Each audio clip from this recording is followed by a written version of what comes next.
God will bless you in front of your enemies. So we're going to talk about this today. So you got to understand that when it comes to the Most High God, when it comes to the God of Israel, He's the God who can do miracles. And let me tell you something.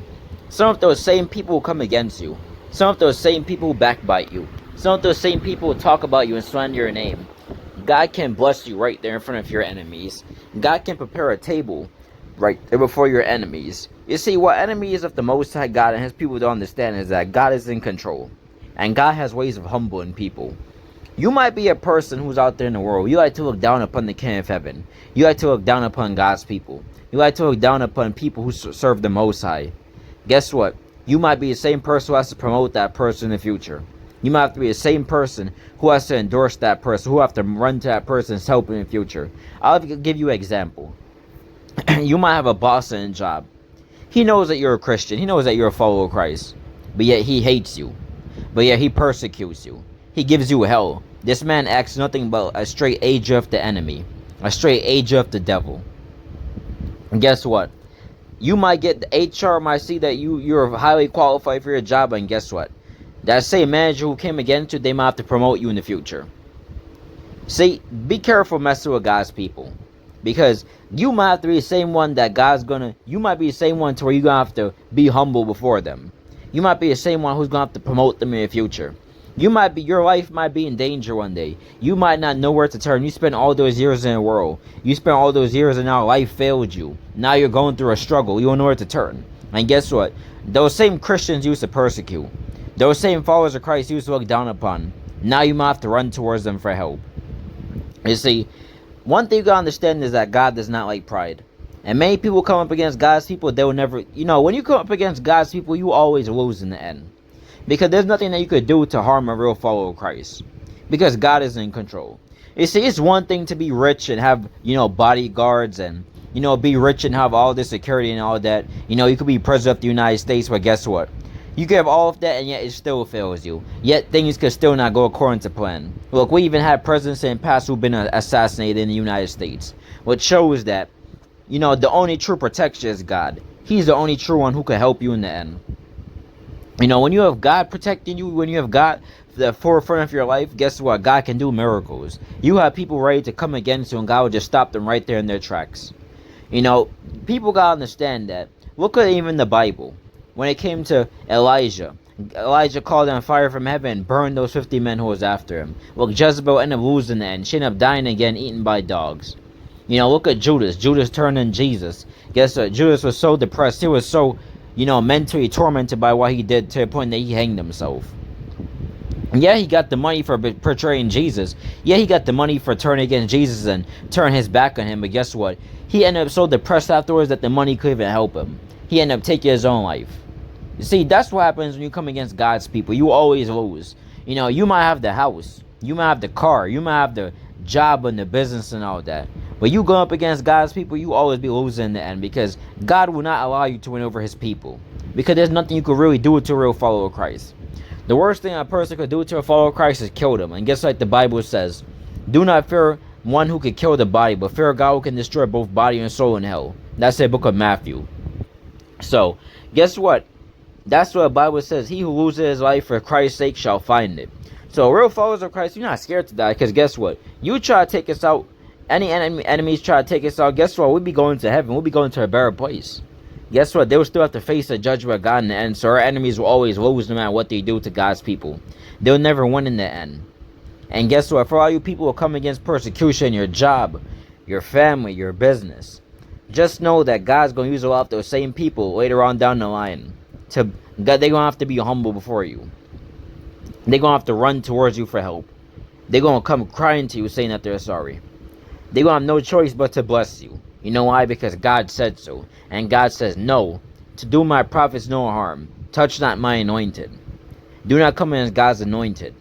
Because God, you're going to have to answer to Him. And guess what? He's going to make you bow before Him. And guess what? You're going to have to be humble before His people. That's what a lot of atheists don't understand. That's what a lot of people in the world don't understand. They think they could persecute God's people and win in the end. Listen, you trying to come against God's people, you putting yourself in a dangerous situation because God don't play about His real people. God don't play about His chosen ones. I will repeat that scripture one more time. Touch not God's anointed. and do his prophets no harm. You come against God's prophets, you come against his anointed, you put yourself in fire. You're putting yourself in a dangerous position. Because when you do that, you come against God himself, because God don't play about his people. God, if you come against God's people so much, God will allow you.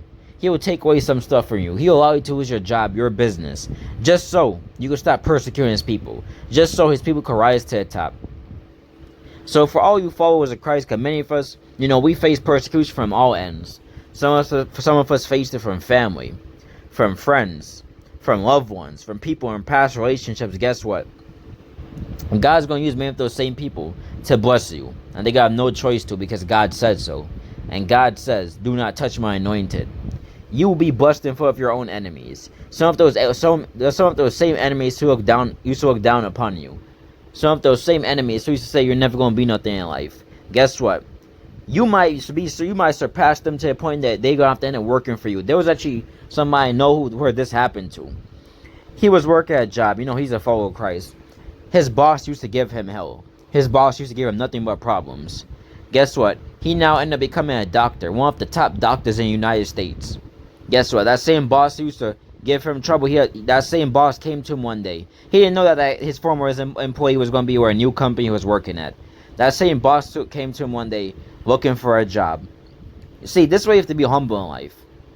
Because you don't know who you're going to run into later down the road. You don't know who you're going to have to end up asking for help later down the road.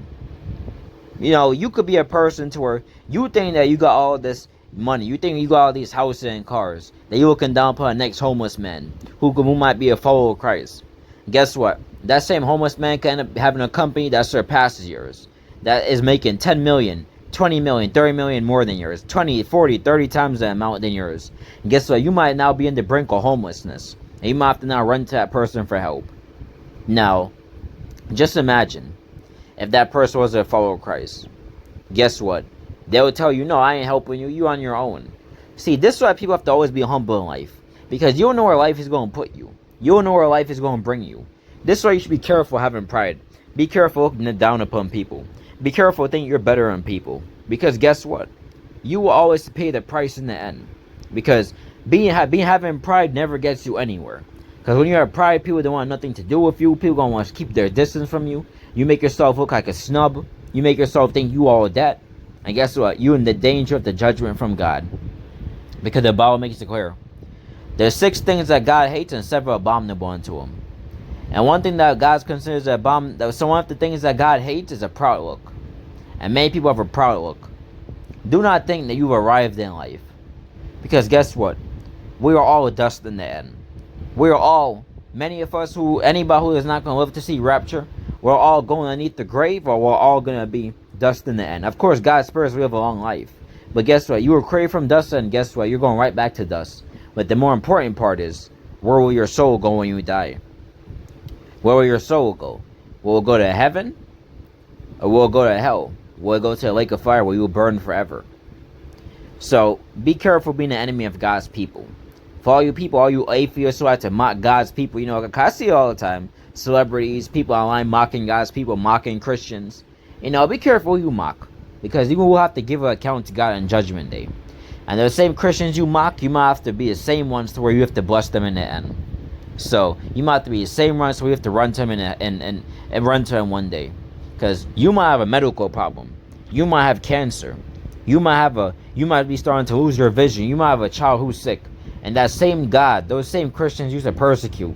You might have to go run into him one day, ask him for prayer. Ask him if they could pray for your child. Ask if they could please, if you might have to run to a pastor one day. Ask that pastor to please lay hands on your child because he's sick. You went all throughout these different doctors. You went all throughout these different hospitals. And yet nobody is helping you. And yet there's no cure. Yet there's no one that's coming close to helping your child. That's coming close to helping you. But guess what? You heard from a man one day named Jesus Christ who can heal, who can cast out devils, cast out spirits of infirmity, cast out sicknesses, plagues, diseases, break curses, break generational curses. And guess what? You might not believe that first, but guess what? One day you might end up believing. And those same people you mocked, that same God you used to mock, the same God of Israel who you used to mock, you might have to run to him asking for help one day. So be careful being an enemy of God's people. because you don't want to end up paying the price in the end. You know, guys, so just stay blessed. If you're facing persecution, you're facing hatred in your job, guess what? God will bless you in front of your enemies. God will turn you from something into something even better than what you were. Because God is the same God who can promote people. He's the same God who promotes people. Because He's the creator of the heaven and the earth. And it don't take nothing from Him to promote you at your job, business, give you a great marriage, give you a great friend. You know, everybody might have said you'll never have a great marriage, you'll never have a great friend, you never work a good job, you'll never be blessed and have a good business. Guess what? God can give you 100 times more than what people are saying. Because at the end of the day, it's God Himself who blesses people. People don't bless you, it's God Himself. So who are people to say who's blessing, who's not, when God Himself is the one who gives blessings and take blessings? But nevertheless, guys, what this message will be a great blessing unto. Take care. You know, we're in the season where God's going to bless many of His people. You know, God's going to bless people who are truly seeking Him, who are doing His will, fasting and praying, staying in their Word of God, staying close, staying in the Bible. So we want to make sure we're on good terms with God. But nevertheless, guys, may this be a season of blessings for you. Take care, stay close to God, and repent of your sins. Have a blessed day, alright?